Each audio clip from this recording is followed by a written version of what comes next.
The tiny European nation of Montenegro and my summer home are rolling out a new citizenship by investment program to allow you to get your second passport from Montenegro. I'm going to talk about what's required, what are the pros, and what are the cons in this video.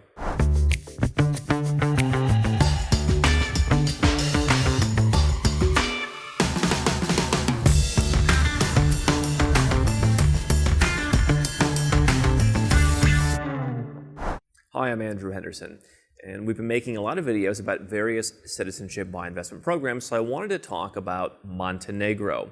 Montenegro is really a beautiful country, and I think that one of the interesting things that I've been looking at recently is not necessarily for your first passport, but eventually having passports that are places where you might want to spend some time. That's not always the criteria. I do think that in some regards citizenship is a commodity, but having a place where you would like to spend some time is also a very beneficial thing when you're building your portfolio of passports. And so Montenegro briefly had a program quite some time ago in the early 2000s where they offered citizenship by investment. It was very short-lived. They have spent a lot of time deliberating about bringing it back. If you know one thing about Montenegro and about the Balkans, nothing really moves that quickly, but they're here. They've done it. They put together their own citizenship by investment program. And so let's talk about what's involved. The price tag works a bit differently than a lot of other CBI programs in that most countries will give you the option. They'll say, do you want to make a donation? Do you want to buy real estate?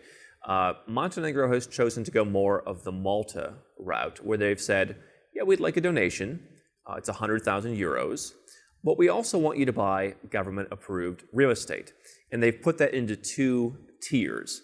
If you're going to buy in the less populated northern area, where the skiing opportunities are, less developed agricultural areas, your real estate investment, in addition to the donation, is 250,000 euros.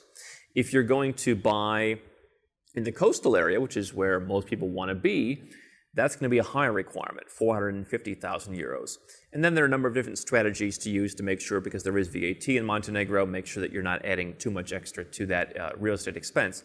But basically, both are required, donation and real estate. So you're going to basically pay the money of the donation, that will not be recouped, and then you're going to make the real estate investment. Now, what's interesting about this is we haven't seen a full list of what the approved projects are going to be. I have talked to some folks, people have called me, who have projects that are approved or going to be approved. And my fear is that we're going to see more overpriced real estate. I hope that they can turn that around, and I will update you as that happens. You know, the challenge in many of the Caribbean nations, the thing people complain about is that the real estate seems overpriced for what you get.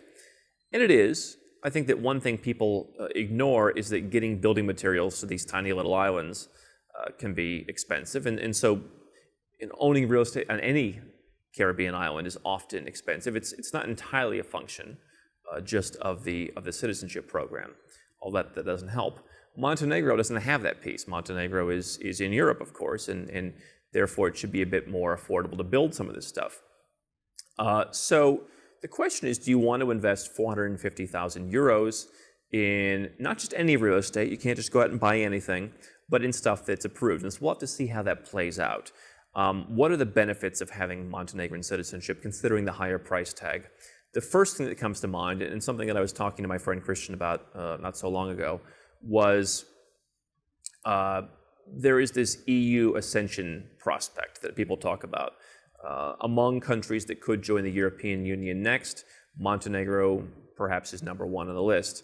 People in the citizenship industry, the less scrupulous people, often say it's imminent. And they've been saying that about numerous different countries. It's imminent, it's guaranteed, it's just a matter of time. It's not. It's most certainly not. You are taking a bet. If your interest is in having an EU passport, you are taking a bet, if you pay this higher price tag, that Montenegro may join the EU.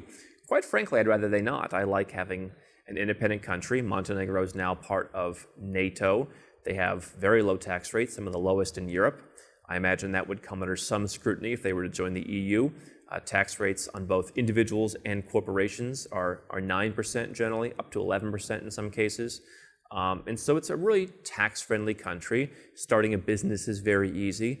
Not saying that that's what you should necessarily do, but I'm saying I like the country overall. And so I think that part of the higher price tag is for that their assumption that they're going to join the EU, or at least people are willing to pay more on the assumption that they're going to join the EU. They already use the euro, which is what makes it a bit more of an expensive place to live compared to, for example, neighboring Serbia. And so that's something that's bandied about. That could be a pro or a con, depending on your perspective. But you do have a country that is a NATO member, which, considering it's a small country, may be beneficial. You get to have the US government basically defend you. And so a Montenegrin passport is a bit different than one you might find in the Caribbean. You are going to basically have access to all of Europe. Macedonia, in that same region, is a difficult country to get into. For most of you, that won't make a difference. For me, as a passport geek, it's interesting. Macedonia is a tough one to get. Russia is a tough one to get for many Western citizens, and so Montenegrins can go to Russia visa-free. That's a nice benefit for some people. It's also offered in Grenada and in St. Kitts and Vanuatu, so they're now and Moldova, so they're one of 5 countries that has that. But that's nice. The UAE is a difficult country to have visa-free or visa on arrival access to with this kind of program. Getting a visa to the UAE is not difficult, but if you need to be going there. So, I see this as an alternative passport for someone who wants a country that's livable, they want to spend their summers there. Perhaps you are buying real estate anyway, and you're willing to pay a bit of a premium to buy the government-approved real estate. You'll toss in the donation. And that's an interesting proposition to be doing business in Russia, the UAE, etc. There has been discussion of whether Montenegrins will be able to go to China visa-free, as Serbians now have and as Bosnians now have. I don't know that that's going to happen. But this could be kind of a passport for alternative countries. And so if you're a Westerner who wants a summer home, it's maybe not a bad summer passport or bad second passport to have. What you're not going to get is you're not going to get the UK, you're not going to get Ireland. There are going to be a few rather important countries you're going to lose on the visa-free travel piece. So if traveling to those countries is important and you plan to make Montenegro your main passport, that may be something that you definitely want to keep in mind. So I like the country. It's going to be interesting to see how the citizenship by investment opportunity there plays out. I think that's perhaps been a bit overpriced, and we will see. Hi, I'm Andrew Henderson from Nomad Capitalist. I wrote this book, which you can find on Amazon, to distill a lot of the stuff we talk about in these videos and a lot of the stuff I've learned over the last decade plus traveling all around the world, teaching you about how to legally reduce your taxes, build your personal freedom, and create wealth faster. Definitely get a copy of this book if you want to learn more. Now, if you want to watch more videos, make sure you subscribe to our channel and make sure you click the notifications bell so you never miss one of our new videos with more tips on how to go where you're treated best. And if you're already a 6- or 7-figure entrepreneur and you'd like to put these strategies in place for yourself, go to nomadcapitalist.com and learn about how I can help you.